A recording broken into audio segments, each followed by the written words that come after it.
Literature mapping is a good skill to start now and to revisit continually as you are working through, going from doing just a piece of a literature review that you're doing for assignment for this class to broadening that out to the entire literature that you're going to cover for your study as you work through your dissertation process. And literature mapping is kind of like doing a blueprint or an outline or some kind of visual representation of how you're going to organize and put things together to make sense of it as you're collecting them and as you're writing them, so that you don't end up with a bunch of little book reports that you just report each piece of literature separately. We're going to put them into topics, and so this is the way that Cresswell explains on how to do this, and the way they look is just as individual as you are. Some people's literature maps look like outlines and are very formal with Roman numerals and so forth. Others look like word webs. Others look like Venn diagrams. There are some examples in your handout of different types of literature maps, and these are going to be more detailed than you would have at this point in your work. Later on, as you start to have more and more references and more resources, they start to look more like the ones in the handout. There are also some other examples and some other great information for you in the supporting materials at the bottom of this Blackboard page. But the way that you go about it is similar, no matter whether you're doing a formal outline or whether you're drawing something with a pencil on a piece of paper. And by the way, any of those are acceptable ways of turning in an assignment. The assignment is not graded on how pretty it is. It's on the quality of the ideas and not at this point even on how detailed it is, and definitely not on how pretty or neat that it looks. But what you're going to do is you're going to think about the key things that you've been reading about, the key words, the key topics that you've been thinking about, that are the parts or the facets of what it is that you're going to be studying. And then you're going to sort those into clusters of some type, because you can't have 28 different topics. You got to get it down to 3 or 4 different groupings. Sometimes people group things even like kind of a pro and con of their idea to begin with, things that are challenges or problems about their idea, and things that are strengths or reasons why you should do their idea.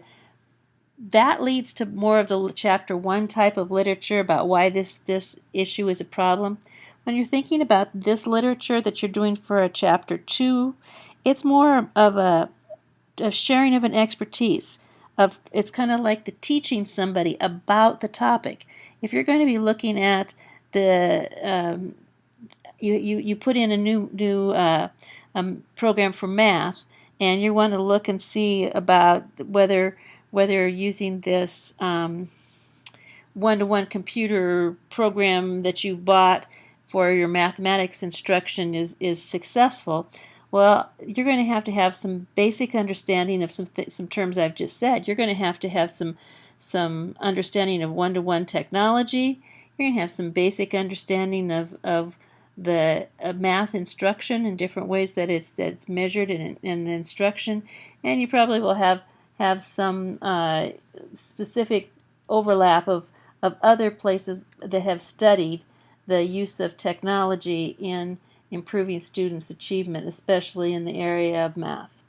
So you're going to cluster together and sort out your ideas and put them into some type of big buckets, big categories. And you label each one of those to kind of see what are the big areas that you're going to study. Once you get your big areas, then you're going to branch out and say, what are the subtopics? What are the things that I want to go into? So back into that last study I was doing about with the laptops, if I'm going to do one-to-one technology, I have to decide, am I only going to talk about one-to-one laptops, or am I going to talk about all uses of technology to do math instruction? These are the decisions that you make as you go along. How big and how small is an individual thing, and everybody's study, you sometimes change your mind as you're going along, but That's why you don't want to get rid of anything, because you may go back and decide you want to do something broader than you originally thought. But you will be making those decisions.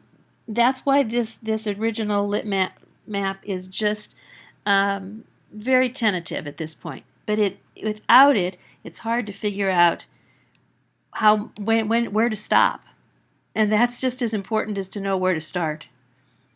This is an example of a lit map, and this one, so you can see, moves from the question, and that's on the left-hand side, in what ways can you integrate art into the curriculum, and so you can see that they're starting to use those terms, that some things will inform the topic and some things will be informed by the topic. So that I would say the arrows that are pointing toward the question probably will be discussed in Chapter 2, and the questions that are pushing out from the question will probably be things that will be discussed in Chapter 5.